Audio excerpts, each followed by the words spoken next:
Good evening, everybody.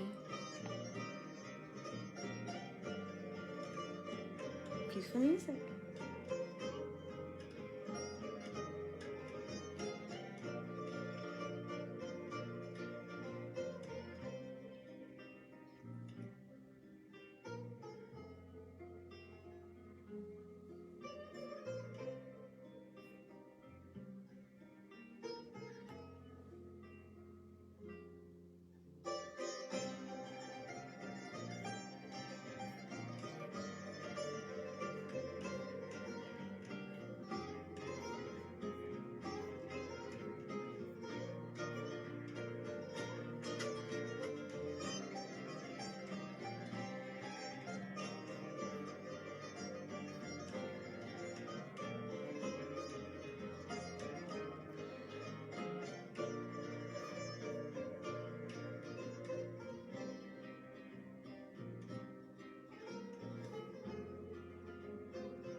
Good evening. I'm just sharing it a little bit with a few people.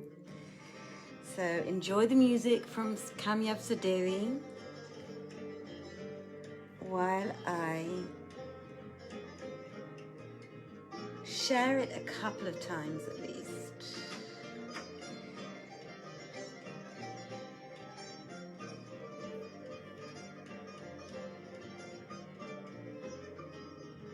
My favorite titled books cover thing.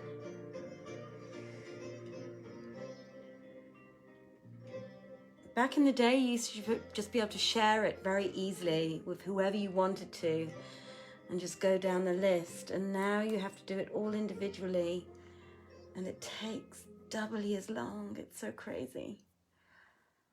That's Facebook for you. Good evening, everybody. Welcome this evening from my office. Yeah, well, that was beautiful, wasn't it? Kanye was so talented. And this is one of my favorite pieces of music of his. Good evening, everybody. My name is Joanna Godwin-Seidl, and I am a director and actor, and I run Vienna Theatre Project, from which this reading is taking place.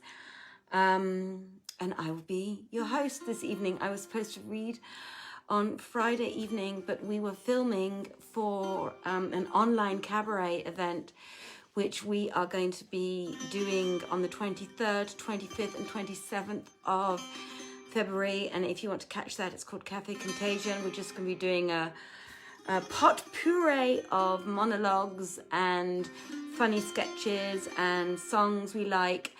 And it's going to be very beautiful and very good fun. And we've been filming that for the last week. And we've got some more rehearsals and some more filming up until Wednesday next week. Then the whole thing is hopefully in the bag.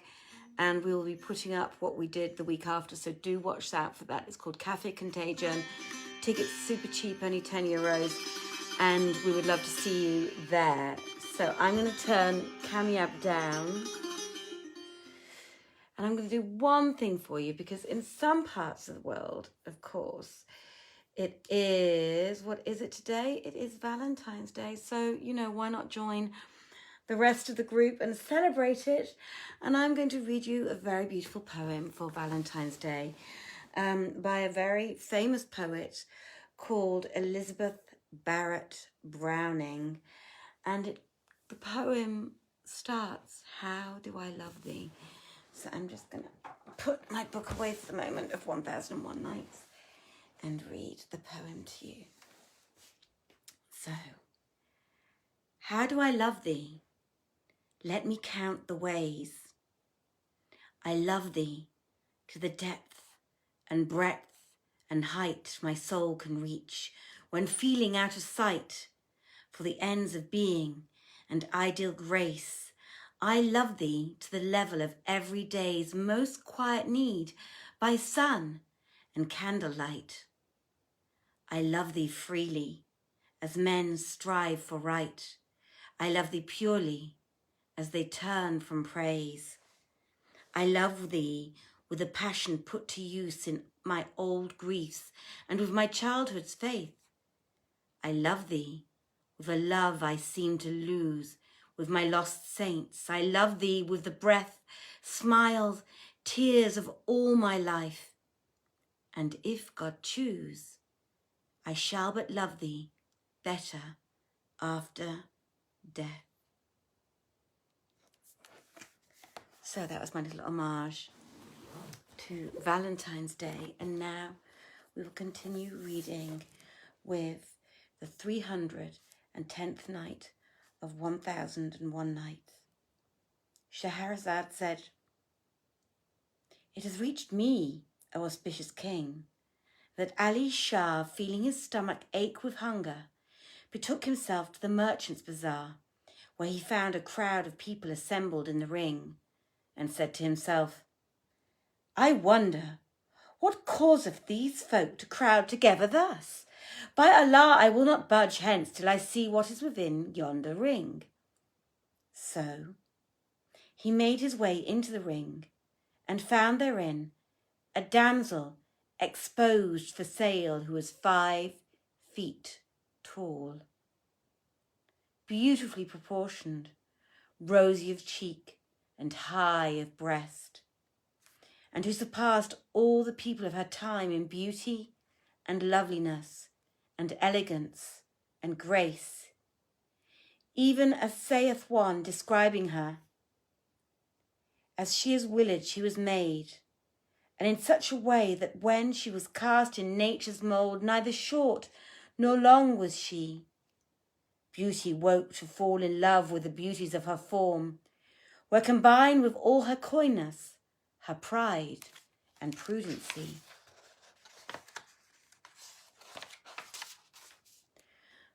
The full moon is her face, and the branchlet is her shape, and the musk pod is her scent. What like her can there be? 'Tis as though she was moulded from water of the pearl, and in every lovely limlet another moon we see. And her name was Zumurrud, the Smaragdine. So when Ali Shah saw her, he marvelled at her beauty and grace, and said, By Allah, I will not stir hence till I see how much this girl fetcheth, and know who buyeth her. So he took standing place amongst the merchants, and they thought he had a mind to buy her, knowing the wealth he had inherited from his parents. Then the broker stood at the damsel's head and said, Ho, merchants! Ho, ye men of money! Who will open the gate of biddings for this damsel, the mistress of moons, the union pearl, Zumurrud, the curtain maker, the sought of the seeker, and the delight of the desirous? Open the bidding's door, and on the opener be nor blame nor reproach for evermore. Thereupon quoth one merchant, Mine for 500 dinars. And 10, quoth another. 600, cried an old man named Rashid al-Din, blue of eye and foul of face. And 10, cried another. I bid 1,000, rejoined Rashid al-Din. Whereupon the rival merchants were tongue-tied and held their peace, and the broker took counsel with the girl's owner, who said,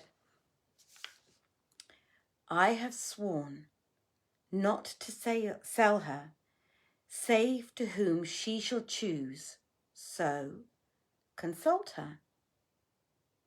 Thereupon the broker went up to Zumurrud and said to her, O mistress of moons, this merchant hath a mind to buy thee. She looked at Rashid al-Din, and finding him as we have, replied, I will not be sold to a greybeard, whom decrepitude hath brought to such evil plight. Allah inspired his saying, who saith, I craved of her a kiss one day, but soon as she beheld my hoary hairs, though I my luxuries and wealth displayed. She proudly turned away from me, showed shoulders, cried aloud, No, no, by him, whose hest mankind from nothingness hath made. For hoary head and grizzled chin, I've no special love. But what? Stuff my mouth with cotton ear, in sepulchre I'm laid.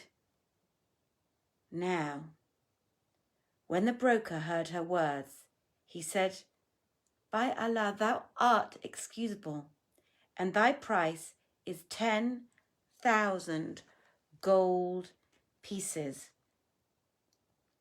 So he told her owner that she would not accept of old man Rashid al-Din, and he said, Consult her concerning another. Thereupon a second man came forward and said, Be she mine for what price was offered by the oldster, she would have none. But she looked at him, and seeing that his beard was dyed, said, What be this fashion lewd and base in the blackening of the hoary face? And she made a great show of wonderment, and repeated these couplets. Show me, sir, such an one, a sight, and what a frightful sight! A neck by Allah only made for slipper sole to smite. A beard the meetest racing ground where goats and lice contend. A brow fit only for the ropes thy temples chafe and bite. And thou, enravished by my cheek and beauties of my form, why so translate thyself to youth, and think I deem it right? Dying gracefully, disgracefully, that white of reverent aged hairs, and hiding for foul purposes their venerable white. Thou goest with one beard, and comest back with quite another. Like Punch and Judy, man who works the Chinese shades by night. And how well, saith another, quoth she, I see thee dye thy hoariness. To hide, O ears and eyes from thee, quoth I. She roared with laugh, and said, Right funny this. Thou art so lying, e'en thy hair's a lie. Now, when the broker heard her verse, he exclaimed, By Allah, thou hast spoken sooth. The merchant asked what she said. So the broker repeated the verses to him, and he knew that she was in the right while he was wrong, and desisted from buying her. Then another came forward and said, Ask her if she will be mine at the same price. But when she did so, and when he did so, she looked at him, and seeing that he had but one eye, said, This man is one-eyed. And it is of such as he that the poet saith, Consort not with the Cyclops e'en a day, beware his falsehood and his mischief fly. Had this monocular a jot of good, Allah had ne'er brought blindness to his eye. Then said the broker, pointing to another bidder, Wilt thou be sold to this man? She looked at him, and seeing that he was short of stature, and had a beard that reached to his navel, cried, This is he of whom the poet speaketh. I have a friend who hath a beard, Allah to useless length unrolled. 'Tis like a certain winter night, longsome and darksome, drear and cold. Said the broker, O my lady, look, who pleaseth thee of these that are present? And point him out, that I may sell thee to him. So she looked around the ring of merchants, examining one by one their physiognomies, till her glance fell on Ali Shah. And Scheherazade perceived the dawn of day and ceased saying her permitted say.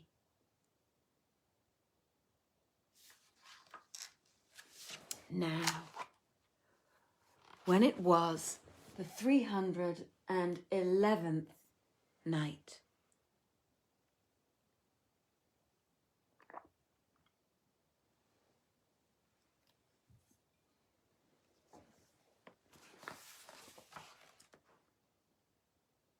she said, "It hath reached me, O auspicious king, that when the girl's glance fell on Ali Shah, she cast at him a look with longing eyes, which cost her 1,000 sighs, and her heart was taken with him, for he was a favour passing fair, and pleasanter than zephyr or northern air.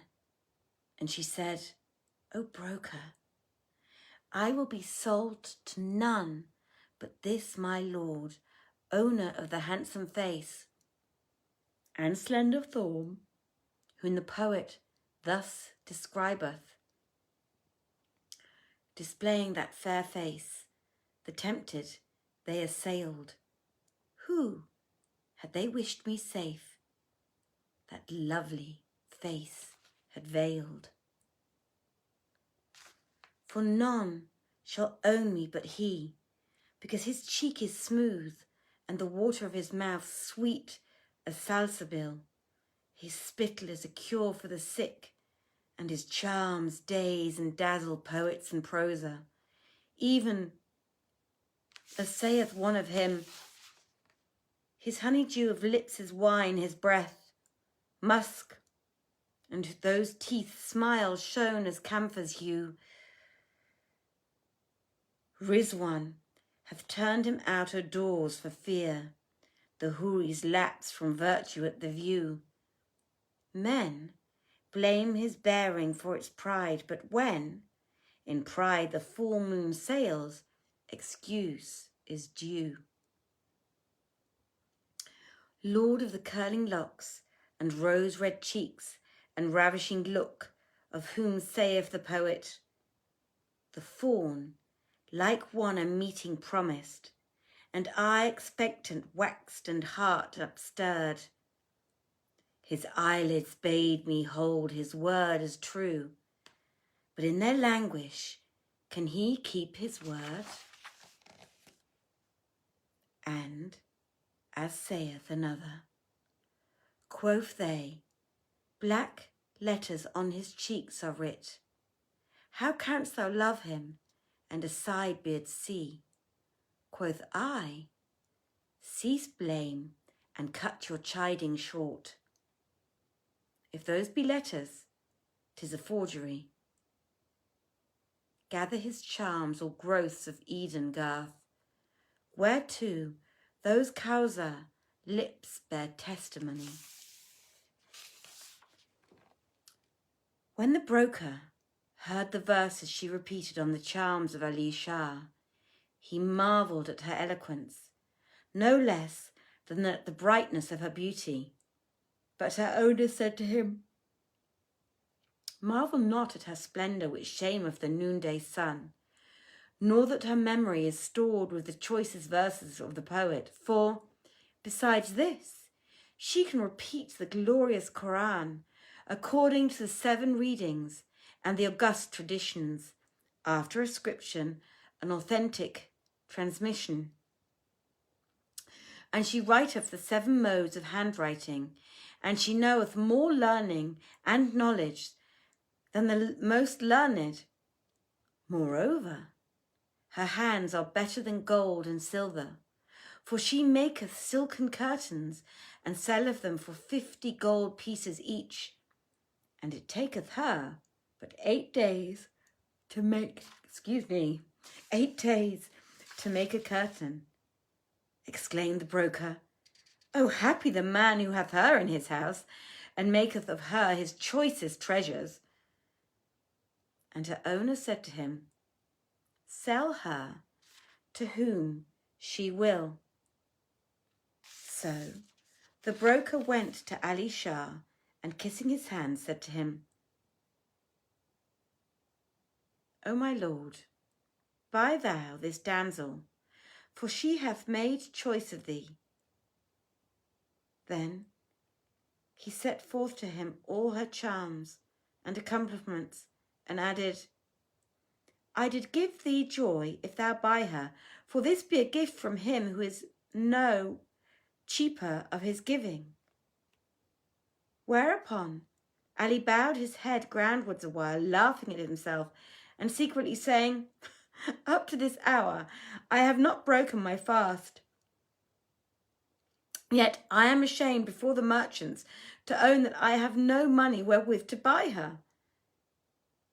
The damsel, seeing him hang down his head, said to the broker, Take my hand and lead me to him, that I may show my beauty to him and tempt him to buy me, for I will not be sold to any but to him.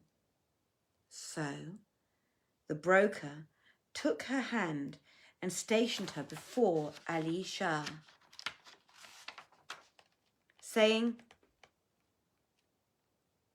What is thy good pleasure, O my lord?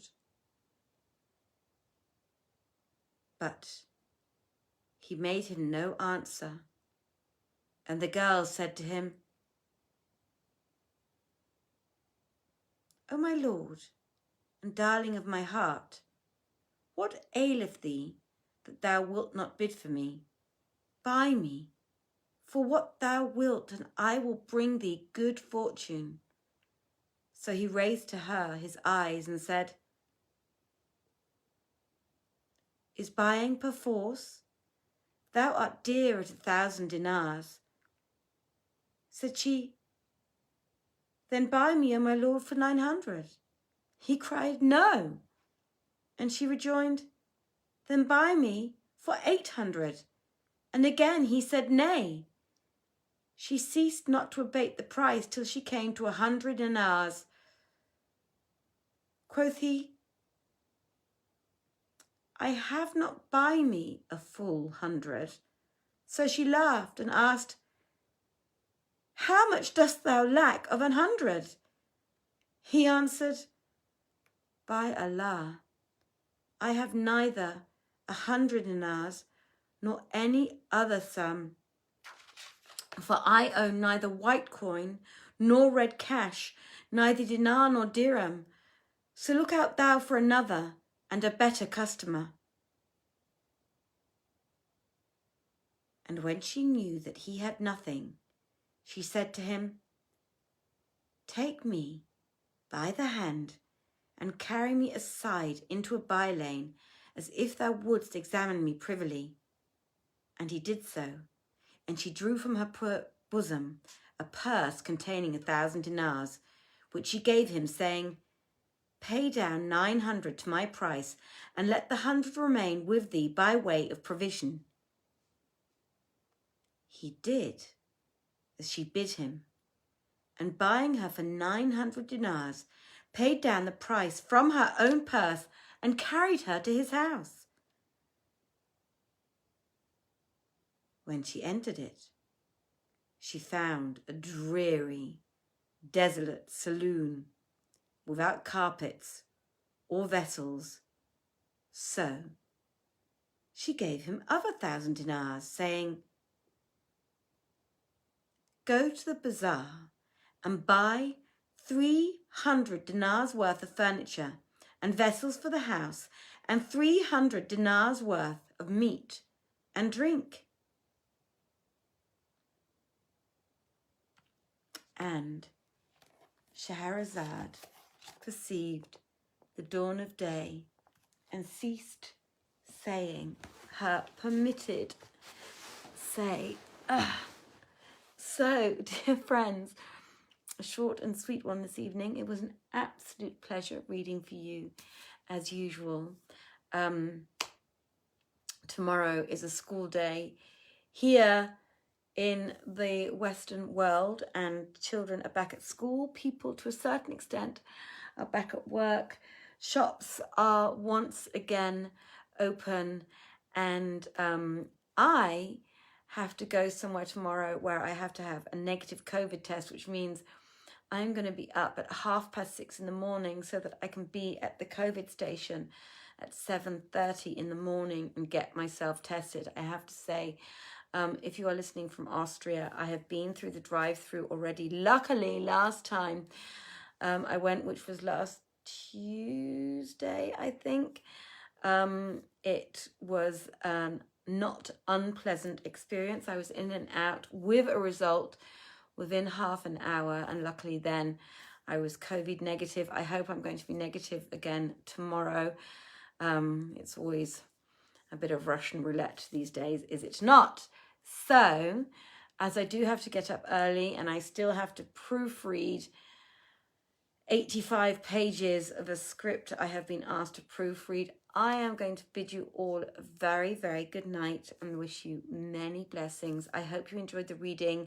Again, don't forget to, if you want to enjoy just some pleasant monologues, a bit of music, some fun laughter, then do buy a ticket for Cafe Contagion. We've got lots of lovely actors who have come together to do something for you online so that you can do it from the safety and pleasure of your own home, as theatres are closed at the moment. And unfortunately, we were supposed to be doing a show at the moment called The Mountaintop, which we had to cancel because of the pandemic, but we are doing something else instead. So I'm already getting tongue-tied again. So I'm going to wish you a very, very good night. I hope you have very pleasant dreams. And I'm having really crazy dreams at the moment, but they are pleasant. So I'm going to say to you, from my office to your home, have a very, very good night. Have a wonderful week next week. Saman will be back with you on Tuesday, and we will see each other on Wednesday evening. Good night, everybody. God bless. Bye-bye.